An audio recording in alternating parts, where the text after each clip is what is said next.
नमस्कार दोस्तों, आपका हिंदी गैंगवेज यूट्यूब चैनल में आपका स्वागत है। आज की वीडियो में हम विशेषण पर बात करेंगे।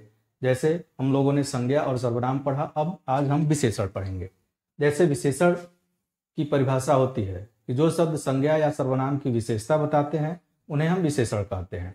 विशेषता का मतलब होता है कि उसके गुण को, दोष को, संख्या को, परिमाण को, मात्रा को जो शब्द बताता है वही विशेषण होता है। जैसे यदि कहा जाए कि वह लड़का काला है, तो लड़के के बारे में क्या बताया गया? काला है, तो काला पद विशेषण हो जाएगा क्योंकि यह लड़के के बारे में कुछ बताया गया।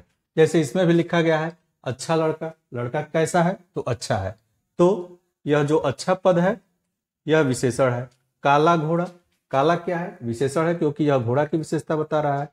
सफेद कमीज, कमीज की विशेषता क्या हुआ? सफेद। होनहार छात्र, छात्र की विशेषता हुआ होनहार। तो ऐसे पद विशेषण कहलाते हैं। कुछ और पद हम कह सकते हैं, जैसे 5 बच्चे, तो यहाँ बच्चों की संख्या कितनी हुई? 5, तो 5 क्या हो जाएगा? विशेषण हो जाएगा। यह कहा जाए कि यह लड़का सुंदर है, तो यहाँ लड़के के बारे में क्या बताया गया? सुंदर। सुंदर है तो सुंदर भी विशेषण है, और यह लड़का जो यह पद है यह भी विशेषण है। और कैसे है यह आगे की वीडियो में हम जानेंगे। यह वह, जैसे हमने पढ़ा है कि यह सर्वनाम है, और बहुत लोग कंफ्यूज भी हो जाते हैं कि आखिर यह सर्वनाम है तो विशेषण कैसे। लेकिन जब हम यह वीडियो देखेंगे शुरू से अंत तक, यदि इसको ध्यान से हम देखते हैं तो हम समझ पाएंगे कि वह सर्वनाम भी है और विशेषण भी है। तो कैसे सर्वनाम है और कैसे विशेषण है, जब हम इस वीडियो को पूरा देखेंगे तब हम यह समझ पाएंगे। तो आइए शुरू करते हैं कि जो संज्ञा या सर्वनाम की विशेषता बताने वाले पद होते हैं विशेषण होते हैं। और वह कितने प्रकार के होते हैं? तो विशेषण 4 प्रकार के होते हैं: गुणवाचक विशेषण, संख्यावाचक विशेषण, परिमाणवाचक विशेषण और सार्वनामिक विशेषण। पहला भेद है इसका गुणवाचक विशेषण। गुणवाचक विशेषण किसे कहते हैं? जिस शब्द से किसी संज्ञा के गुण, दशा, स्वभाव आदि का बोध होता है उसे हम गुणवाचक विशेषण कहते हैं। जैसे अच्छा, बुरा, बड़ा, नया, पुराना, इस तरह के पद होता है। होनहार हो जाए, सुंदर हो जाए, काला हो जाए, ये सब गुणवाचक विशेषण के अंतर्गत आते हैं।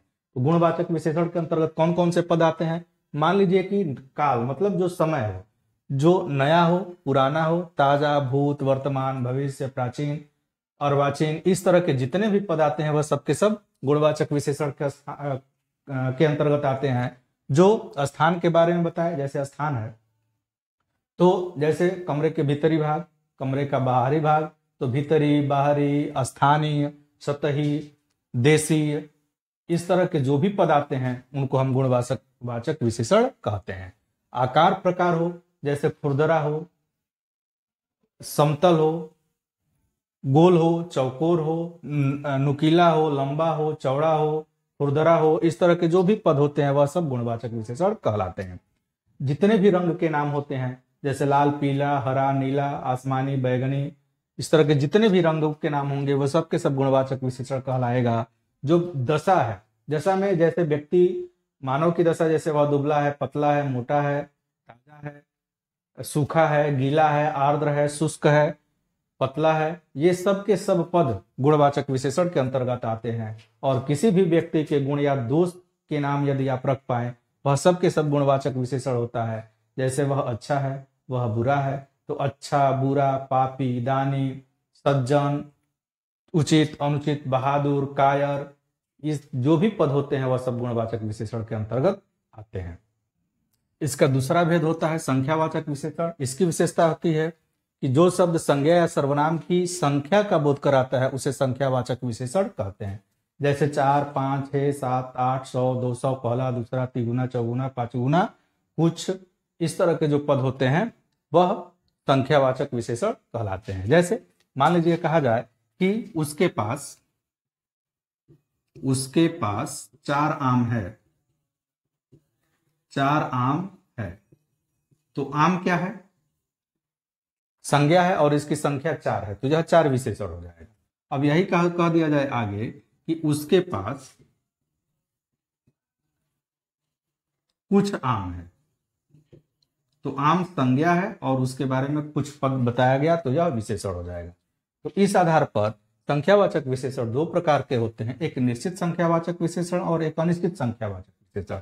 निश्चित संख्यावाचक विशेषण उसे कहते हैं जो संज्ञा या सर्वनाम की निश्चित संख्या को बताए। जैसे यह होता है 1, 2, 3, 4, 5, 6, 7, इस तरह के यह चलता है। उसी तरह जैसे अगर इसकी गिनती भी कर दिया जाए, जैसे पहला, दूसरा, तीसरा, दुगुना, 3 गुना, 4 गुना, 5 गुना, यह भी निश्चित संख्यावाचक विशेषण के अंतर्गत आता है। अनिश्चित संख्यावाचक विशेषण वह कहलाता है जो संज्ञा या सर्वनाम की अनिश्चित संख्या को बताता है। जैसे सभी बच्चे आए हैं, सभी बच्चे आए हैं, तो यह बच्चे संज्ञा है और सभी इसका विशेषण है। तो यह निश्चित संख्या को नहीं बता रहा है, इसको हम अनिश्चित संख्यावाचक विशेषण कहेंगे। जैसे कुछ बच्चे आए हैं, तो यह जो कुछ पद है यह भी निश्चित संख्या को नहीं बताता है, इसलिए यह भी अनिश्चित संख्यावाचक विशेषण होते हैं। मतलब हाँ, यह जान ले कि जब संख्या निश्चित हो 1, 2, 3, 4, 5, पहला, दूसरा, तिगुना, चौगुना, 5 गुना, इस तरह के पद हो, या जैसे सभी है, कुछ है, बहुत है, जो निश्चित संख्या को नहीं बताए, तो उस तरह के पद अनिश्चित संख्यावाचक, और जो निश्चित संख्या को बताए उसे निश्चित संख्यावाचक विशेषण कहते हैं। इसका तीसरा भेद है परिमाणवाचक विशेषण। जैसे इसका नाम है उसी तरह इसका काम है। जैसे संज्ञा या सर्वनाम की विशेषता बताने वाले पद विशेषण कहलाते हैं, ठीक उसी तरह आगे यदि इसको जाने बढ़ाए तो यह होगा कि जब जो पद संज्ञा या सर्वनाम के परिमाण को, परिमाण मतलब नाप या तौल, जो शब्द संज्ञा या सर्वनाम के नाप या तौल को बताता है उसे हम परिमाणवाचक विशेषण कहते हैं। संख्यावाचक विशेषण की तरह इसमें भी 1, 2, 3, कुछ, बहुत, सब, थोड़ा, इसी तरह के पद आता है। तो इसके भी दो भेद होते हैं, एक निश्चित परिमाणवाचक या अनिश्चित परिमाणवाचक। जैसे 1, 2, 3 हो, जैसे 1 मीटर कपड़ा, 1 कटोरी दूध, 3 कटोरी पानी, 4 कटोरी दाल, इस तरह के जो भी पद आएंगे वह निश्चित परिमाणवाचक को बताएंगे। और अनिश्चित परिमाणवाचक में जैसे थोड़ा दूध, थोड़ा पानी, सब दूध, सब बहुत सारा पानी, ठीक है, शेर भर दूध, इस तरह के पद आएंगे, उसको हम अनिश्चित परिमाणवाचक विशेषण कहेंगे। इस दोनों में अंतर क्या होता है? मान लीजिए संख्या और परिमाण, क्योंकि दोनों के उदाहरण बराबर है, तो एक उदाहरण यदि हम लिखें, यहां लिखे कि मेरे पास 4 कमीज है। अब दूसरा उदाहरण लिखे कि मेरे पास 4 मीटर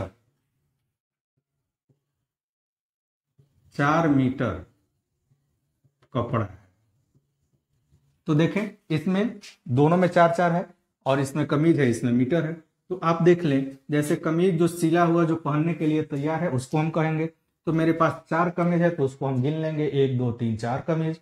तो यह 4 संख्यावाचक है, यह संख्यावाचक विशेषण। अब मेरे पास 4 मीटर कपड़ा है, कपड़े की गिनती तो करेंगे नहीं, 1 कपड़ा 2 कपड़ा, जब भी करेंगे उसकी लंबाई चौड़ाई की माप, तब उसको मीटर से नापेंगे, हाथ से नापेंगे, रस्सी के टुकड़े से नापेंगे। तो जैसे भी जो भी साधन हो नापने का, वह साधन जैसे यहाँ मीटर है तो मीटर 4 है, न कि कपड़ा 4 है। तो मीटर की गिनती होगी, कपड़े की नहीं। कपड़ा अनकाउंटेबल नाउन है, मतलब कि जिस संज्ञा की हम गिनती नहीं कर पाते हैं और उसका परिमाण यदि बताया जाए तो वह परिमाणवाचक विशेषण हो जाता है, और जिस संज्ञा की गिनती कर लेते हैं वह संख्यावाचक हो जाता है। इसलिए यहाँ कपड़े की गिनती नहीं होगी, तो यह जो 4 है इसको हम परिमाणवाचक विशेषण कहेंगे, परिमाणवाचक विशेषण। तो यह ध्यान हम रखेंगे कि जिस संज्ञा की गिनती की जाए और उसके साथ संख्या का प्रयोग किया गया है तो वह संख्यावाचक विशेषण होगा, और जिस संज्ञा या सर्वनाम के साथ, जिस संज्ञा के साथ संख्या का प्रयोग हो और उसकी गिनती न किया जा सके उसको हम परिमाणवाचक विशेषण कहेंगे। ठीक है, तो आशा है आप समझ रहे होंगे। अगर इसी को कर दिया जाए कि मेरे पास कुछ कमीज है, तो कुछ अनिश्चित हो जाएगा, और यह कुछ होगा, कमीज है तो कुछ संख्या को बताएगा। और यहाँ कह दिया जाए कि मेरे पास कुछ मीटर कपड़े हैं, तो यह कुछ अनिश्चय हो जाएगा, और यह कपड़े जो अगणनीय है उसकी बात बता रहा है तो यह कुछ परिमाणवाचक हो जाएगा। तो इसमें 4 और कुछ संख्यावाचक है और इसमें 4 और कुछ परिमाण। इसका चौथा भेद है सार्वनामिक विशेषण। जैसा इसका नाम है, सर्वनाम में एक प्रत्यय जोड़कर, जैसे यह सर्वनाम लिखा है, सर्वनाम में एक प्रत्यय जब हम जोड़ते हैं तो जैसे मैंने बताया है कि एक प्रत्यय का प्रभाव होता है कि यह पहले के, जैसे यह स है तो इसको सा कर देगा और यह बनेगा सार्वनामिक। तो यह सर्वनाम से बना हुआ है। जिस सर्वनाम का प्रयोग हम विशेषण की तरह करें, अर्थात जब सर्वनाम का प्रयोग किसी संज्ञा के साथ हो जाता है तब वह विशेषण के रूप में कार्य करता है। जैसे कहा जाए कि यह लड़का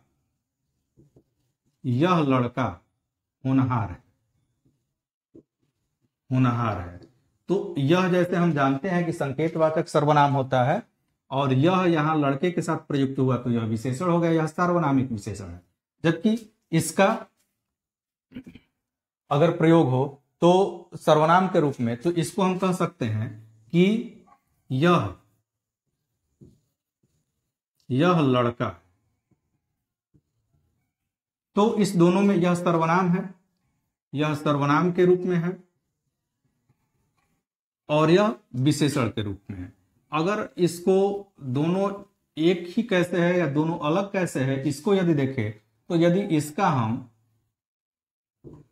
जैसे मान लीजिए कि एक और वाक्य लिखते हैं, यह लड़का बुद्धिमान है और यहां लिखे वह बुद्धिमान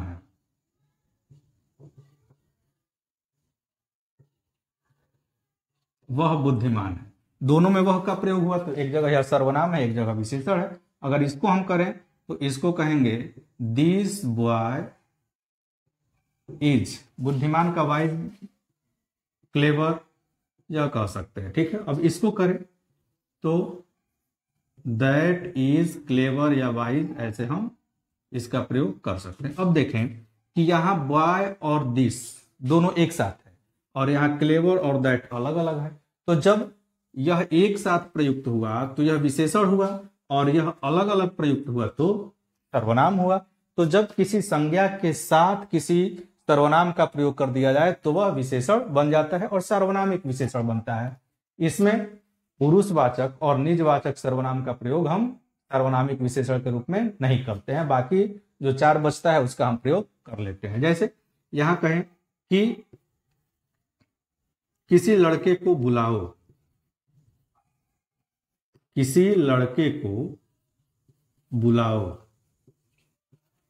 तो यहां यह जो किसी पद है यह सार्वनामिक विशेषण, ठीक है। कोई लड़का आया है,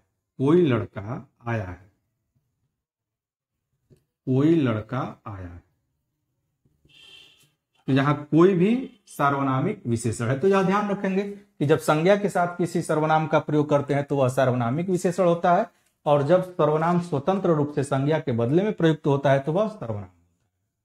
आज की वीडियो में बस इतना ही। यदि आपको यह वीडियो पसंद आई हो तो प्लीज इसे लाइक करें, कमेंट करें और हिंदी गैंगवे यूट्यूब चैनल को सब्सक्राइब करें। धन्यवाद।